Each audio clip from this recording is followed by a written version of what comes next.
Shalom, selamat pagi Bapak Ibu Saudara sekalian.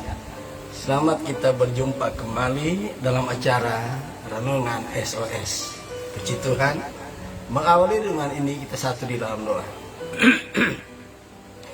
Bapa di surga, Bapa yang kami sembah dalam nama Yesus, segala puji, hormat, syukur, dan kemuliaan Tuhan kembali kami naikkan kepadamu di pagi hari yang indah ini.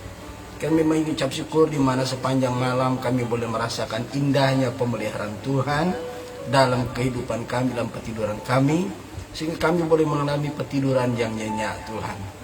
Teristimewa Engkau sudah bangunkan kami pada pagi yang indah ini dengan keadaan roh, jiwa, dan tubuh yang diberkati daripada Tuhan. Terima kasih Tuhan.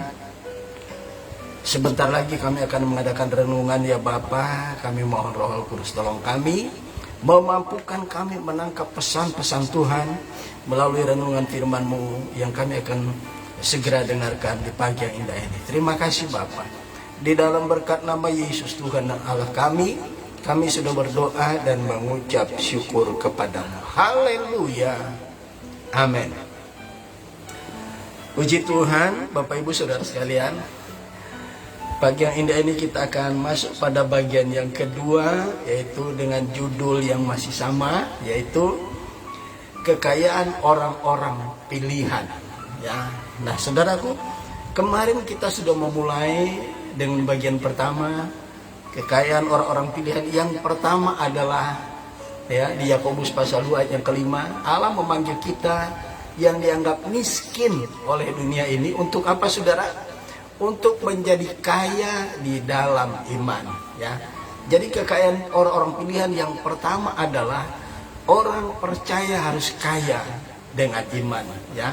Nah, kemarin kita sudah melihat ya mengapa kita harus kaya dengan iman. Kemarin sudah jelaskan begitu rupa. Nah, pagi yang indah ini yang kedua, orang percaya harus kaya dengan apa? Kita buka Kitab Kolose pasal 3 ayat yang ke-16 bagian A. Perhatikan saya bacakan ayat ini. Hendaklah perkataan Kristus diam dengan segala kekayaannya di antara kamu. Haleluya, ya. Jadi kekayaan yang kedua yang harus dimiliki orang percaya adalah kekayaan perkataan Kristus. Kaya dengan perkataan Kristus. Apa yang dimaksud perkataan Kristus di sini? Perkataan Kristus di sini adalah merujuk kepada kebenaran firman Allah. Haleluya. Jadi orang percaya sejak dia terima Tuhan, dia harus menjadi kaya dengan iman. Ya. Setelah dia kaya dengan iman, yang kedua dia harus kaya dengan perkataan Kristus, yaitu kaya dengan firman Allah. Amin, saudaraku. Ya.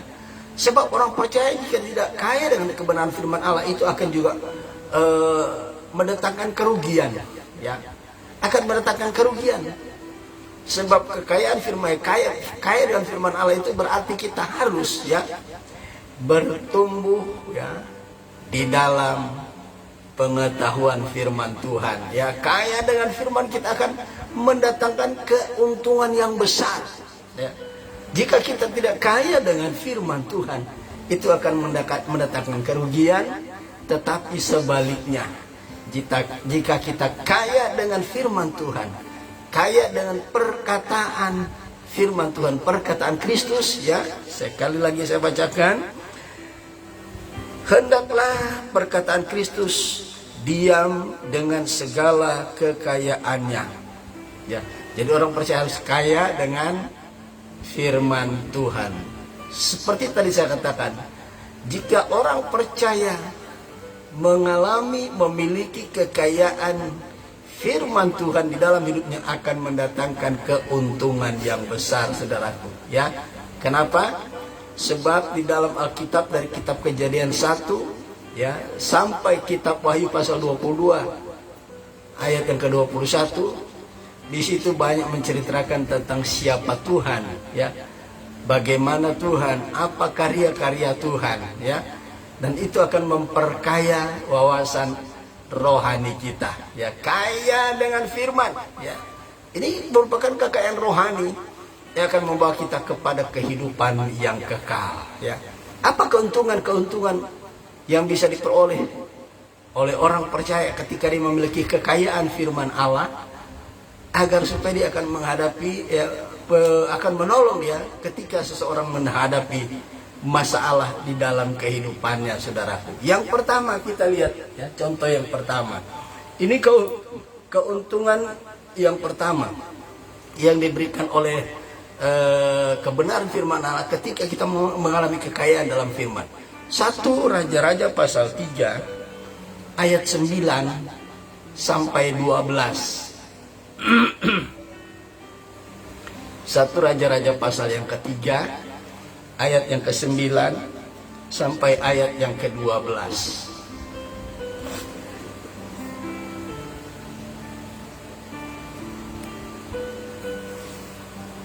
1 Raja-Raja pasal yang ketiga ayat yang ke-9, demikian puji firman Allah. Maka berikanlah kepada hambamu ini hati yang faham menimbang perkara, ya, untuk menghakimi umatmu dengan dapat membedakan antara yang baik dan yang jahat.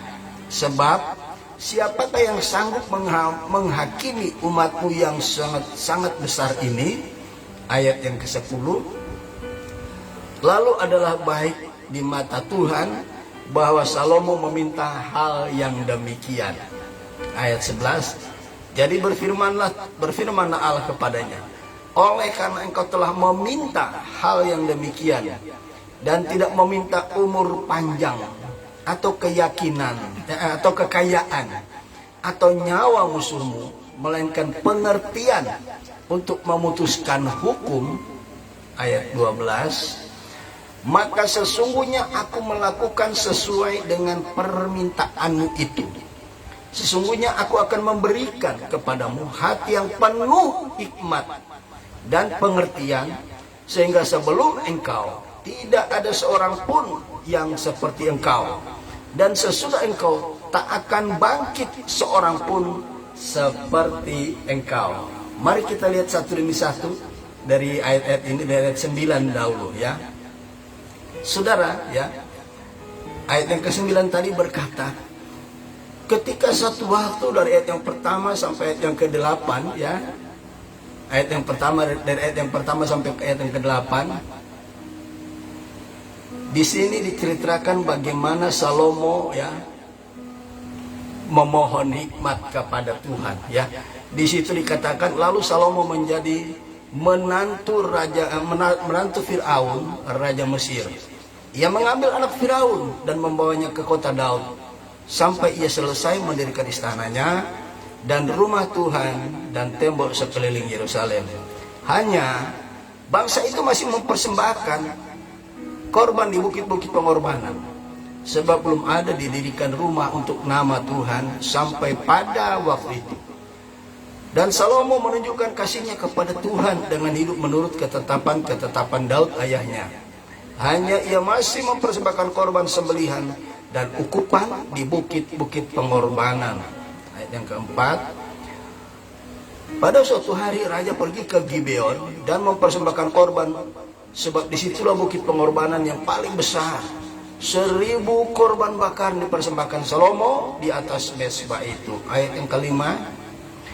Di Gibeon itu Tuhan menampakkan diri kepada Salomo dalam mimpi pada waktu malam. Berfirman Allah, mintalah apa yang hendak kau berikan. Ayat 6. Lalu mintalah apa yang hendak ku berikan. Di Gibeon itu Tuhan menampakkan diri kepada Salomo dalam mimpi pada waktu malam. Berfirmanlah Allah, mintalah apa yang hendak ku berikan kepadamu. Lalu Salomo berkata, engkaulah yang telah menunjukkan kasih setiamu yang besar kepada hambamu Daud ayahku. Sebab ia hidup di hadapanmu dengan setia, benar dan jujur terhadap engkau. Dan engkau telah menjamin kepadanya kasih setia yang besar, yang sangat besar itu, dengan memberikan kepadanya seorang anak yang duduk di atas tahtanya seperti pada hari ini. Maka sekarang ya Tuhan Allahku, engkaulah yang mengangkat hambamu ini menjadi raja menggantikan Daud ayahku, sekalipun musuh, sekalipun aku masih sangat muda dan belum berpengalaman. Demikianlah hambamu ini berada di tengah-tengah umatmu yang kau pilih, suatu umat yang besar, yang tidak terhitung dan tidak terkira banyaknya.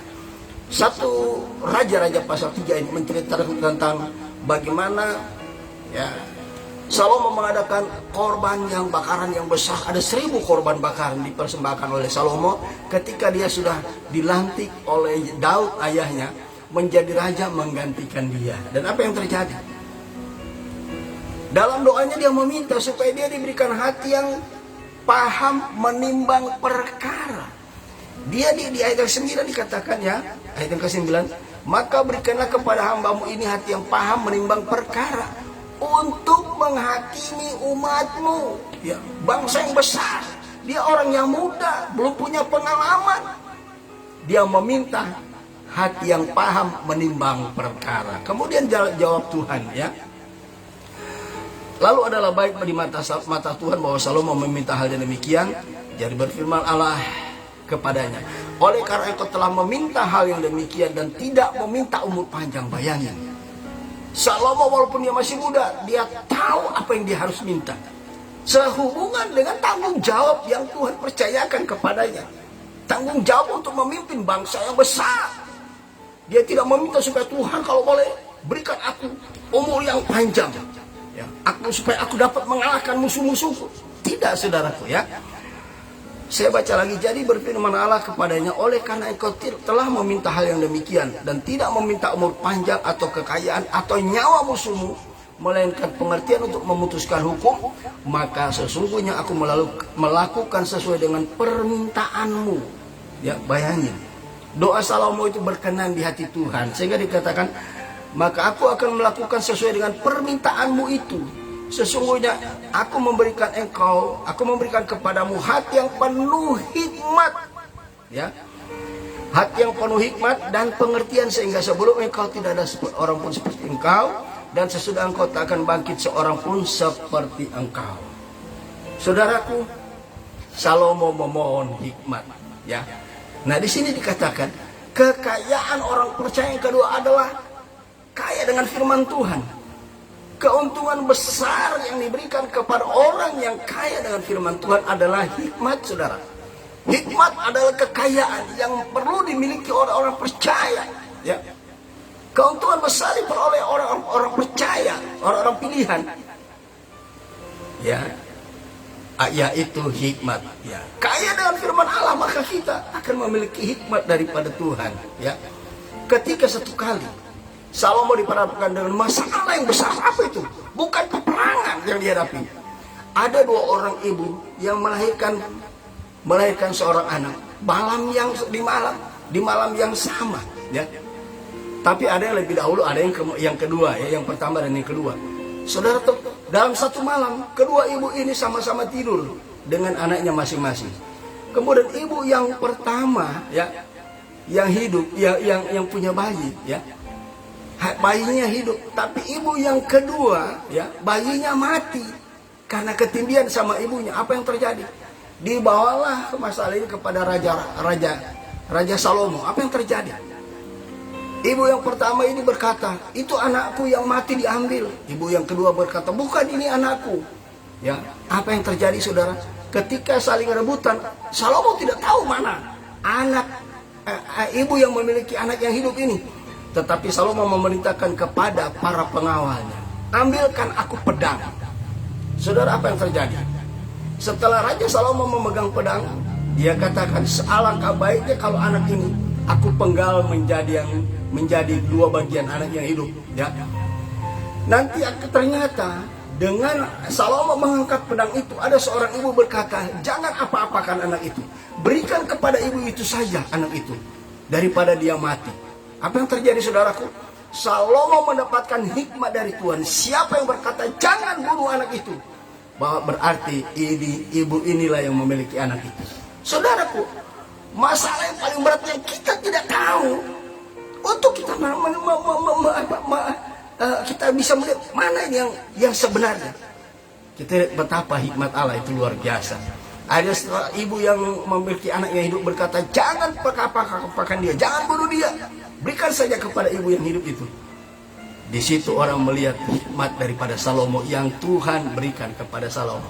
Saudaraku, kita di dalam dunia ini akan menghadapi banyak persoalan, banyak masalah, apalagi gembala-gembala sidang. Banyak persoalan sangat kompleks dalam pelayanan. Tapi kalau kita memiliki kekayaan firman Allah akan memberikan hikmat kepada kita. Kita bisa menentukan mana yang benar, mana yang salah, mana yang baik, dan mana yang tidak baik. Amin, saudaraku. Puji Tuhan, inilah bagian kedua yang harus dimiliki oleh, yang bukan harus tapi memang dimiliki oleh orang-orang pilihan Allah, yaitu kaya dengan firman Allah. Dengan kita kaya dengan firman Allah, keuntungan yang besar, kita mampu menangani masalah-masalah karena hikmat yang Tuhan berikan dalam hati kita. Puji Tuhan.